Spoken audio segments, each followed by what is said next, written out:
I'm Padma Rao. Welcome to World is One, Reformers and Rebels, a show that brings you both revolutionaries and renegades, thought leaders, men and women who've changed their own lives and are changing those of others. One such is Erich Solheim, current chief of the United Nations Environment Programme and also a former negotiator, peace negotiator in the talks between the Liberation Tigers of Tamil Eelam and the Sri Lankan government during 30 years of debilitating civil war in Sri Lanka. He's the current chief of the United Nations Environment Programme in Nairobi. He's been a cabinet minister in his native Norway and he's headed the Organization for Economic Cooperation and Development (OECD) in Paris. 62-year-old Erich Solheim has worn many hats, but the most famous and controversial of all is the one he wore between 2000 and 2005, that of peace envoy, in one of the longest and bloodiest civil wars in the world between the armed separatist Liberation Tigers of Tamil Eelam (LTTE) and the government of Sri Lanka. The tiny Scandinavian country Norway has always seen potential in its neutrality for intervening in global conflicts. Solheim was packed off to Sri Lanka at the invitation, as he tells WION, of the former president of the island nation, Chandrika Bandaranaike Kumaratunga. Solheim carried messages between Colombo and Kilinochchi, the Tigers' erstwhile de facto capital in the jungles of northern Sri Lanka. Solheim travelled to big neighbour India too, to keep officials there in the loop. And finally, Solheim, through his perceived closeness to Tamil Tiger chief Velupillai Prabhakaran, threw up his hands and left when a ceasefire engineered by the Norwegians finally collapsed in 2008. Erich Solheim has been accused of trying to save the last of the Tiger leadership, including Prabhakaran, just days before they were killed in the final onslaught by the Sri Lankan armed forces. Solheim has also been called a meddler whose sympathies lay firmly with the LTTE, an organisation that killed tens of thousands of civilians and leaders, including Indian Prime Minister Rajiv Gandhi. And finally, Solheim, his detractors say, is the man who turned a blind eye towards the LTTE's chilling practices and inventions, forcibly recruiting child soldiers, using civilians as human shields, and authoring the deadly practice of suicide bombs. Solheim shrugs it all off as the inevitable fallout of mediation. Sri Lanka remains on his mind. He hopes to return one day to what he says is his second home. Erich, welcome to the show. I'll start with Sri Lanka. When and how did the government of Norway decide to mediate in Sri Lanka, and why did they pick you? We were invited in absolutely secrecy at the time by President Chandrika Kumaratunga to be involved. At the time was only two people in Colombo who knew. It was Foreign Minister Lakshman Kadagama and herself, so it was absolute secrecy. And for 1.5 years we worked like that. Later it became public. I believe we were invited because we could potentially be acceptable to India as a small nation, and we were invited because there had been some, at that time, seen as successes in the Middle East. It was a small, far-away nation who could not really mess up Sri Lanka, and acceptable to both the Tigers and the government at the same time. And were you acceptable to New Delhi as well at the time? I think there was a lot of skepticism in Delhi. What will these pink Christian Europeans with no real knowledge of South Asia, what could they make of problems at the continent? But at the end, we were not only acceptable to India, we had the closest relationship, and I visited basically after every visit to Sri Lanka, I went to Delhi to inform the political leadership and the Indian intelligence about what we had achieved or not achieved. Erich, take us back to your first and earliest experience as peace mediator in Sri Lanka. When was that, and what was the result of the very first time you mediated? The first main event was when we went and saw Prabhakaran. Again, at the time it was not known to anyone in Sri Lanka, not even the Prime Minister was aware that we were allowed to go there by the President. We met him in Malawi, in the areas controlled by the Tigers, and went by helicopter up there and flying low over the rice fields, and then up if there was a mountain. So it was some kind of scary, because neither the army, except the army leadership, nor the LTTE cadres on the ground did know, so they could shoot us down any time. And then we met with Prabhakaran.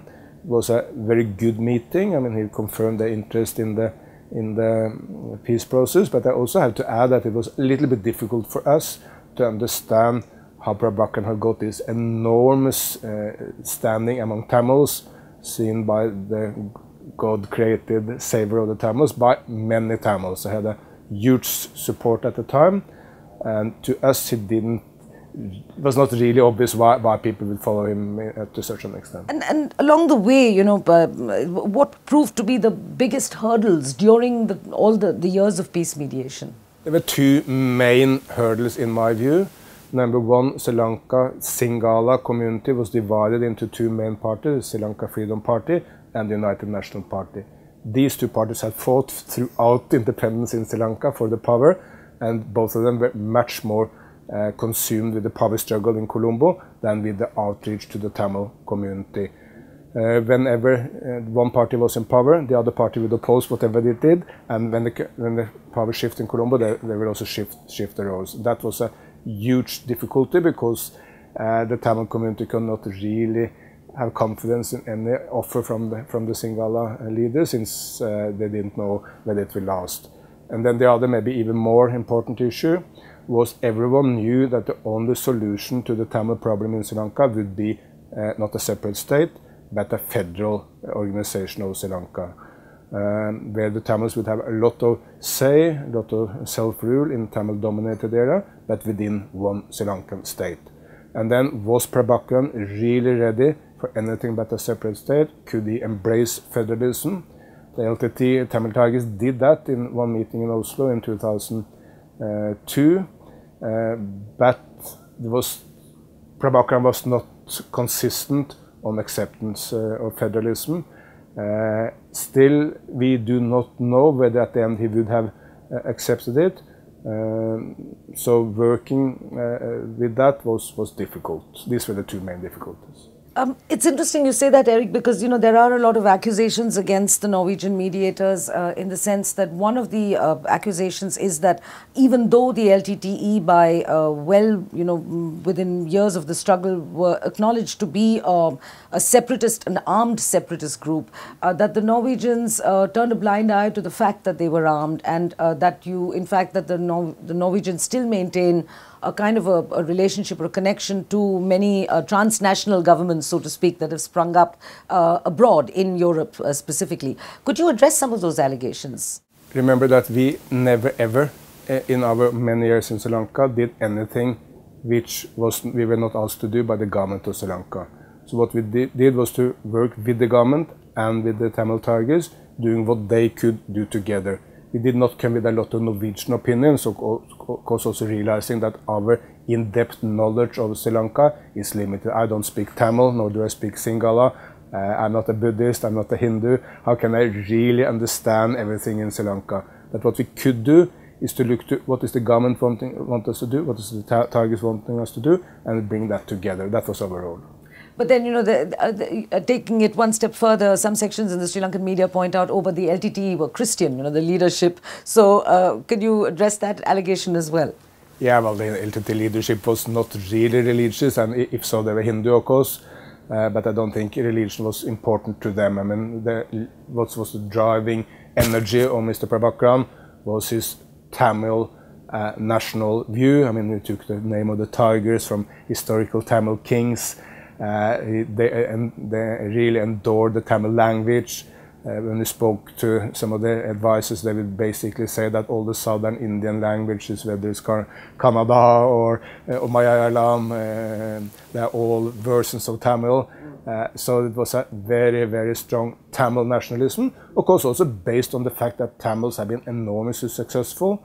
Tamils in the diaspora are among the most successful diasporas anywhere in the world. They're all stockbrokers or doctors or lawyers. They do very, very well. State of Tamil Nadu is basically doing better than any other state in India at the moment. So the Tamils have a lot to be proud of. That was the driving energy of Prabhakaran and the LTTE, not any religion. Indeed, that's another accusation. Sorry to keep flinging all these accusations at you, but it's been a while since you visited South Asia. Is that, you know, there is a sizable Norwegian population of Sri Lankan Tamil refugees in Norway, and that is one of the reasons why A, the Norwegian government, and B, Erich Solheim got involved, because you have been a politician, you've been a minister in the cabinet as well. Could you comment on that, please? Absolutely. I mean, to the contrary, we kept very limited contact with the Tamil community in Norway. for this reason, but also because the LTTE leadership and our main point of contact was Mr. Balasingham, the chief political advisor to Mr. Prabhakaran. I met Balasingham basically every week in London. Then our ambassador met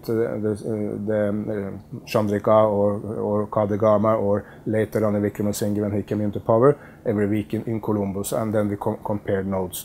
Balasingham did not want us to involve the Tamil community in Norway. He wanted full control of the peace process on behalf of Mr. Prabhakaran.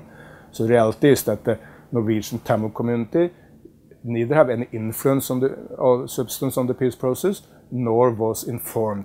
Indian leaders were informed. I went to Delhi all the time, but we didn't inform the Tamil community in Norway for these reasons. Okay, I remember speaking to your successor, Erik Jon Hansenbauer, the evening the Norwegians finally packed their bags and left just after that Marvel Aru reservoir incident.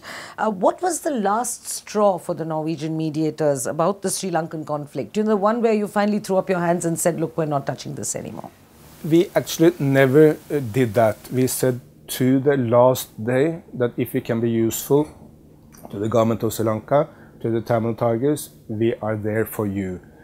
And we have been criticized for that attitude. People have said you should have said we cannot do anything more. I think that is a wrong attitude. Here's a small nation trying to assist two communities, Tamils and Sinhalese, where thousands are dying every month or every year. There's no way you can give up. You must, as long as they want your support, you should support them. Adding to that, we had one constant message from Delhi and from Washington and other places, but Delhi was most important to us. Please don't give up. Please continue. Never give up. Even if you cannot do anything big, still you can do something small. Please continue. That, by the way, my first visit to Delhi, then Jaswant Singh, BJP, was the foreign minister. And after a long interview, he said, I have only one question to you. He said, are you patient? I said, no, I'm not patient. How can we be? People are dying in Sri Lanka every month. Mothers are crying, children are dying. How can we be patient? Then Jaswant Singh said, you know the way to Indira Gandhi International Airport? You go there, you buy a ticket, and please make sure it's one-way ticket back to Europe, and you stay there. Because if you're not patient, you will only create problems here. If you can take a 10-15 years perspective on the Sri Lankan conflict, then you may do something good. Because he was right, I was wrong, we learned the lessons and we became patient.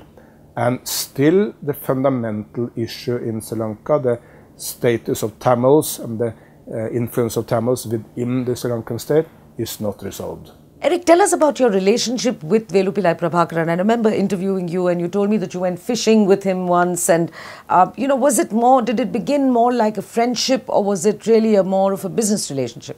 What I regret with the benefit of hindsight, is that we could not spend more time with him. I mean, I met him more than any other foreigner in the entire world. I mean, basically he just met Tamils, once met a Muslim delegation in Sri Lanka, I met a few Sinhalese, but nearly always he just met with Tamils.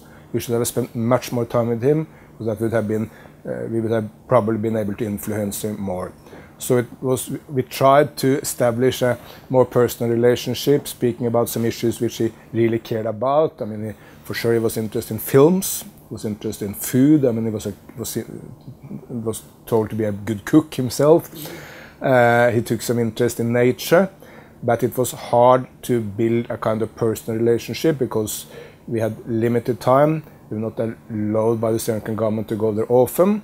But also, of course, the language barrier. I mean, he's speaking Tamil, needing interpreter, and also he being a kind of character which is not kind of obviously open and charismatic, more closed and cautious. But didn't it bother you, as coming from Europe, which has a very strong tradition of human rights, and, the fact that the LTTE was using child soldiers, the fact that the LTTE practically invented the art of the, if you can call it that, the art of the suicide bomb, weren't these factors that disturbed you while you were negotiating with him? Absolutely. But of course, we also negotiated with people on the Sri Lankan government side who committed huge war crimes and evil acts.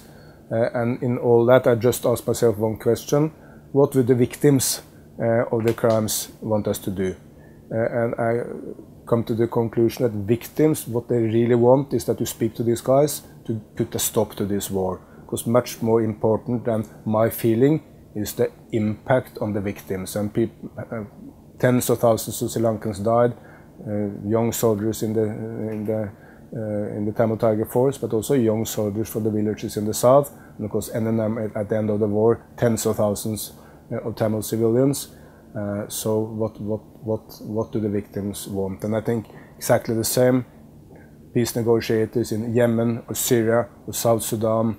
I've also spoken to criminals, war criminals in other parts of the world. You must focus on what about the victim's perspective. How can we put a stop to the war?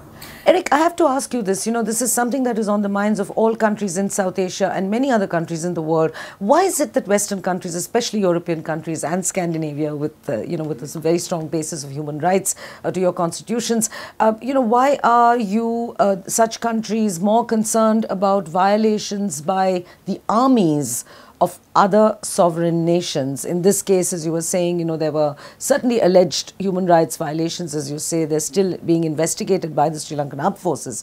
But why is it that, many wars in which Western nations are themselves involved, like in the Middle East, like in Syria, like in Iraq, where there are hundreds and thousands of human rights violations taking place on a daily basis, why do they go unnoticed? Why are they not of that great an interest? Is it perhaps because these nations are involved in these wars themselves, like NATO, for instance? If anyone has that perspective, it's completely wrong, obviously. I mean, I came into politics to a large extent because of the war in Vietnam.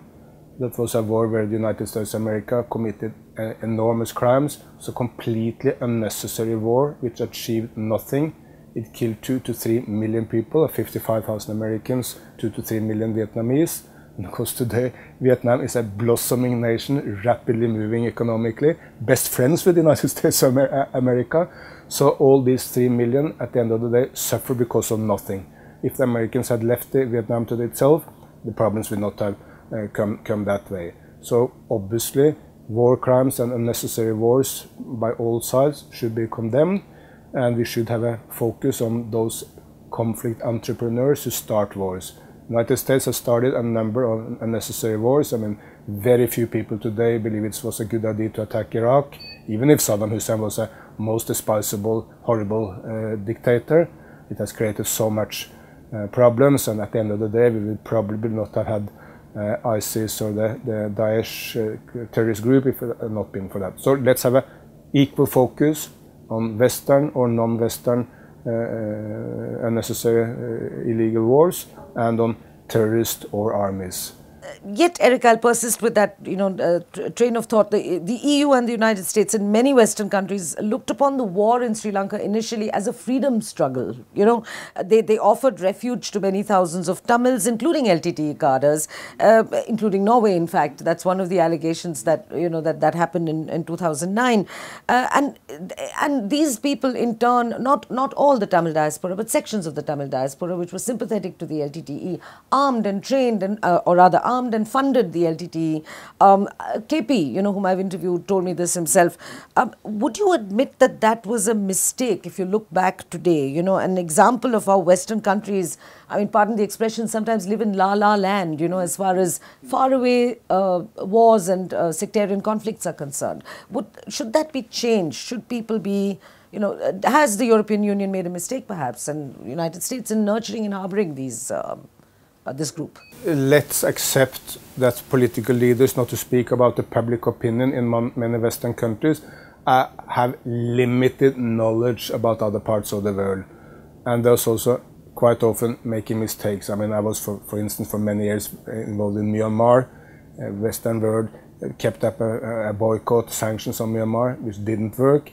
I went around speaking to people and they said, we know this doesn't work, but still we continue to do it. So this ignorance or lack of real concern is definitely there.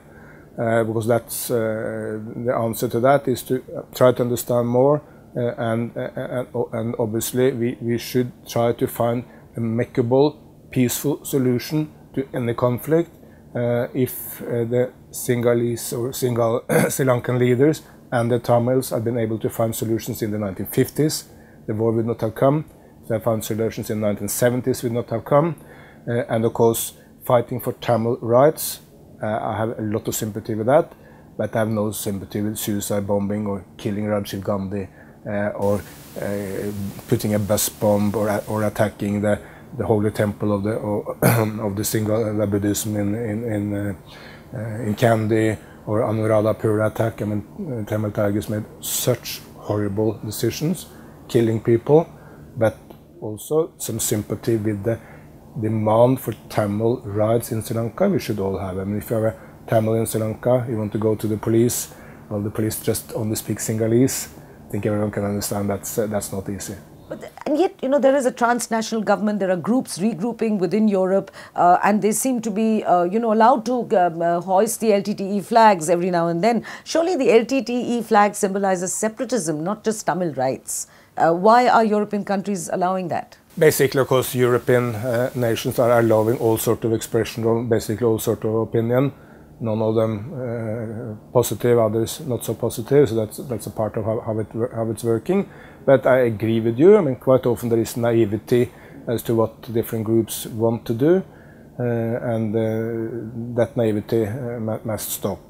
But of course, that when we worked in Sri Lanka, we worked constantly on the basis of what the Sri Lankan government wanted and what the LTTE wanted, in full consultations with India, and knowing that our knowledge was limited. That's of course also why I consulted Indian all the time, because I mean Indian intelligence of course had much more information about what's happened actually on the ground in Sri Lanka than I could possess. So it was so useful to speak to them and tap into their deep knowledge of the Sri Lankan conflict. A very last question on Sri Lanka, and then I'll come to UNEP, and then we're done. The most controversial aspect, Erich, of your involvement in the Sri Lankan civil war remains shrouded in mystery. You did speak to me briefly in an interview at the time. Would you care to take that shroud off and reveal in greater detail to WION today the white flag incident involving Pulidevan, Nadesan, you know, and the allegation that will not go away that you personally tried to save Prabhakaran and his family from being decimated by the army? This was the 17th of May 2009. I mean, it's easy for me to remember because the Norwegian National Day, so I was going in the National Day parade in Norway. Then we got a call from Mr. Pulidevan, who was one of the nicest faces of the Tamil Tigers. He was the lead of the political wing at the time, or the secretary of the political wing. He called us and said, we want to surrender to the Sri Lankan army. Mr. Nadesan, the head of the political wing, is here. Can you assist us in surrender? Then I didn't speak to him directly, but the Norwegian spoke to him, and we said, this is too late for us to intervene. We are very close now to the end of the war. We have offered you any opportunity in the past to work with the Sri Lankan government to give up the struggle. At that time it was possible for us to intervene. I can come back to what we did in that if you wish. But at this point it's too late. What we can ask you is to host a big white flag, that's why it's called the white flag incident, through loudspeakers or whatever means you may have. Make your intentions clear to the Sri Lankan armed forces. We will inform the Sri Lankan leaders of your intentions to surrender. And did you inform the Sri Lankans? Absolutely, for sure. And we informed Basil Rajapaksa, who was then the key advisor to President Rajapaksa. But we were not alone, because the Tamil Tigers did this with some key Tamil interlocutors, and I think also some Indian interlocutors, to bring the same message to Sri Lankan leadership. The day after, we were informed that Nadesan and Pulidevan was killed. Later, of course, still the exact I don't think they were with Prabhakaran at the time, but of course I do not know this exactly. The exact circumstances under which this happened, how Prabhakaran was killed, I do not know, because we have very strong suspicion that the son of Prabhakaran was captured by the Sri Lankan army, 12-year-old, and then later executed by the Sri Lankan army, which is a completely irresponsible and evil act. But at the time it was too late for us to intervene, so we could do nothing except giving this advice, and they were ultimately killed. And unfortunately for the Sri Lankan armed forces, there is to put it very nicely, a big question mark. Why didn't they accept surrender? Because bringing them people into court rather than killing them. Are you still in touch with the current Sri Lankan government over these issues? Because there is still an investigation on into those alleged violations. No, I'm only in touch with the Sri Lankan government on environment issues now. As you know, the president is also the Minister of Environment of Sri Lanka. I met Ranil Wickremesinghe, the Prime Minister, and the Mangala Samaravira, the Foreign Minister, on a number of occasions. But the two topics we have discussed is the reconciliation between Sinhalese and Tamils after the war, and how me as a now UN official working on environment can assist Sri Lanka on environment issues, setting up investment facilities in environment issues, working on saving the elephants and the wildlife from Sri Lanka, and working on the issues related to water management, rice paddies. I mean, there are serious, important environment issues in Sri Lanka, which we're very happy to assist. Now I come to the politician and the global figure, Erich Solheim. You have been Environment Minister, you've been International Development Minister of your country, you have been a peace mediator, of course, which we spoke about. You've been the chief of OECD in Paris, and now you are the chief of UNEP. Which of these roles, Erich, which of these hats have you enjoyed wearing the most, and which has been the challenging and most difficult yet? The most challenging, obviously, the peace process in Sri Lanka, because that was a matter of life and death for people. We knew that our acts may increase the number of killing if we didn't get it right, and could reduce it. And for 1 year, 2 years, there was not a single political killing in the island of Sri Lanka, which was a huge progress of the time. Fortunately, later it came out of control, and at the end ended up very, very badly, with tens of thousands of Tamil civilians being killed. But the challenge of going between these two leadership, the Sri Lankan state and Prabhakaran, and also being kind of criticized for whatever we did, which is, I think, normal for peace envoys, but still a challenge. That is obviously the biggest challenge. So you don't regret it at all? There are no regrets about having played that role? I have no regrets. I have the only regret that we didn't succeed, because I know that if we had succeeded, tens of thousands of people who are now dead would have been alive. And when I look into the eyes of the women who lost their husbands, or the mothers who lost their children, whether they are Sinhalese or Tamils, I always ask myself, could we have done more? And since you're in India, a final question. But if you ask the question what I really enjoy the most, that's my present position, because working for the global sake of environment, which is, in my view, the defining issue of our time. So are you planning to return to Sri Lanka? Let's close on Sri Lanka again. Are you looking forward to going there again? We hear you're writing a book on Sri Lanka. What do you have to say about that?